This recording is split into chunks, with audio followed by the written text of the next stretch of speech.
हमारी सरकार ने इन 10 करोड़ फर्जी नामों को सिस्टम से हटाया और डीबीटी के माध्यम से सीधा पूरा का पूरा पैसा गरीबों के बैंक खातों में भेजा। इससे 3.5 लाख करोड़ रुपए से ज्यादा 3.5 लाख करोड़ रुपए से ज्यादा गलत हाथों में जाने से बचा है।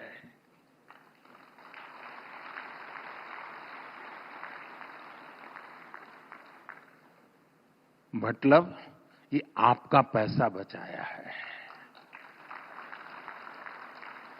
पैसा आपका बचा, गाली मोदी ने खाई।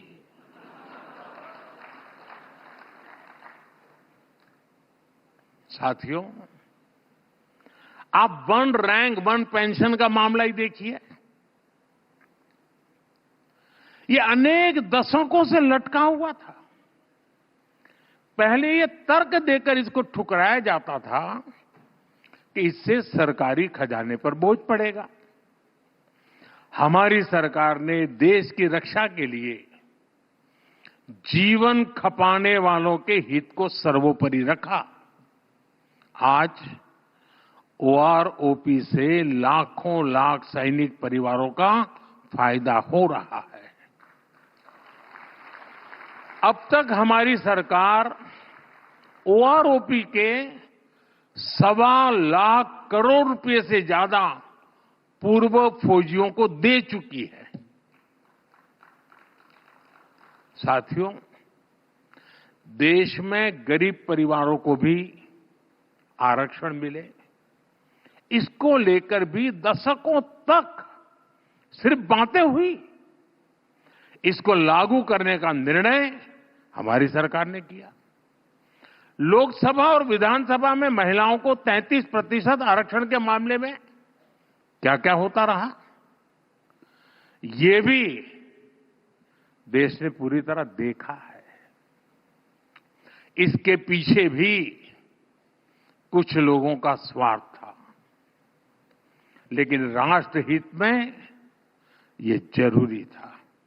इसलिए हमारी सरकार ने लोकसभा विधानसभा में विमेन रिजर्वेशन का कानून बनाकर नारी शक्ति को सशक्त किया। साथियों, अतीत में कितने ही ऐसे विषय रहे जिन पर चर्चा करने के लिए ही कोई तैयार नहीं था। डर था कि कहीं वोट बैंक नाराज हो जाए तो।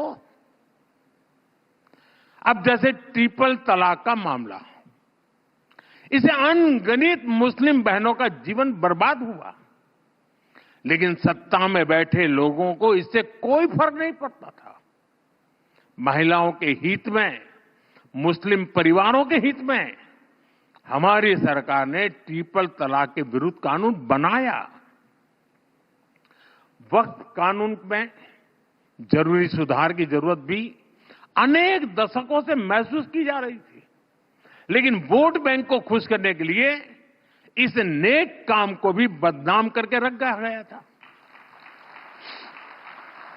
अब जाकर वक्फ कानून में वो संशोधन किए गए हैं जो सही मायने में मुस्लिम माताओं बहनों, गरीब मुसलमान, पसमानदा मुसलमानों के काम आएगा।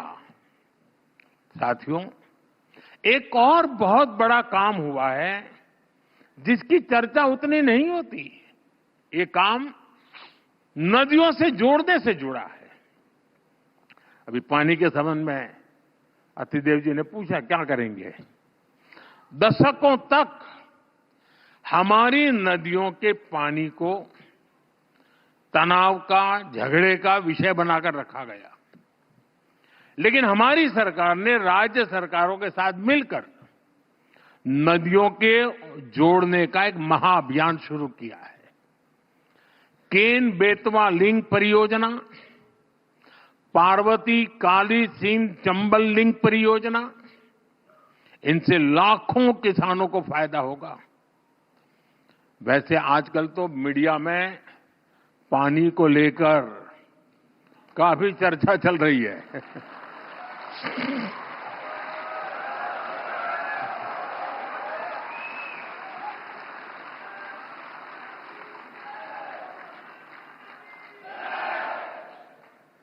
आप बहुत जल्दी समझ जाते हैं।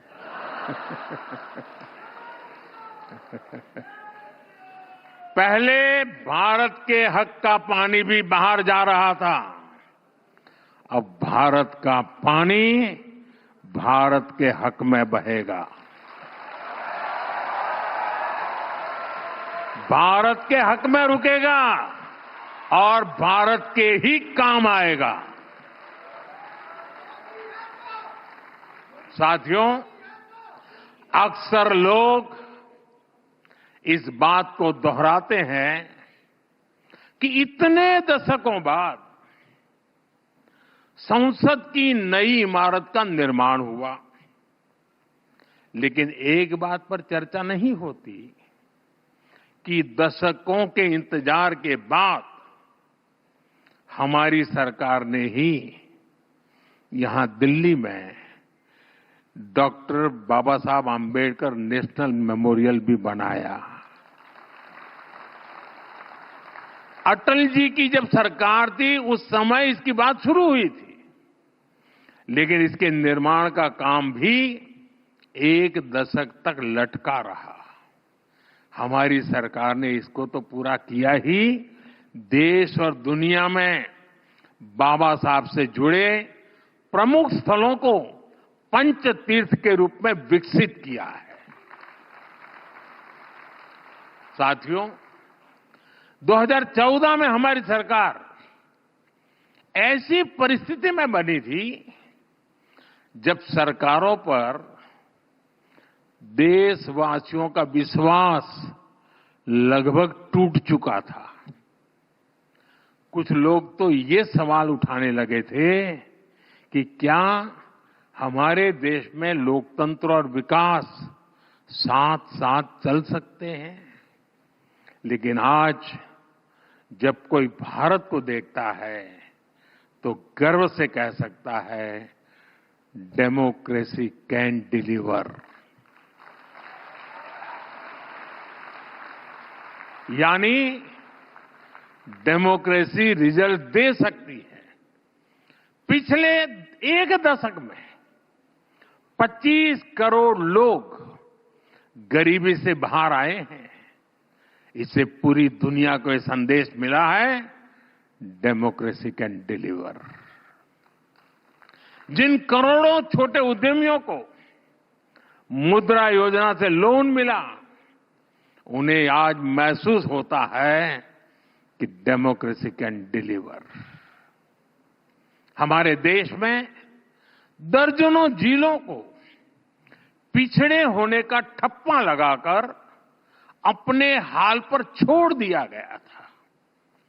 आज जब वही जिले एस्पिरेशनल डिस्ट्रिक्ट बनकर विकास के पैरामीटर्स में अच्छा प्रदर्शन कर रहे हैं, तो स्पष्ट होता है डेमोक्रेसी कैन डिलीवर।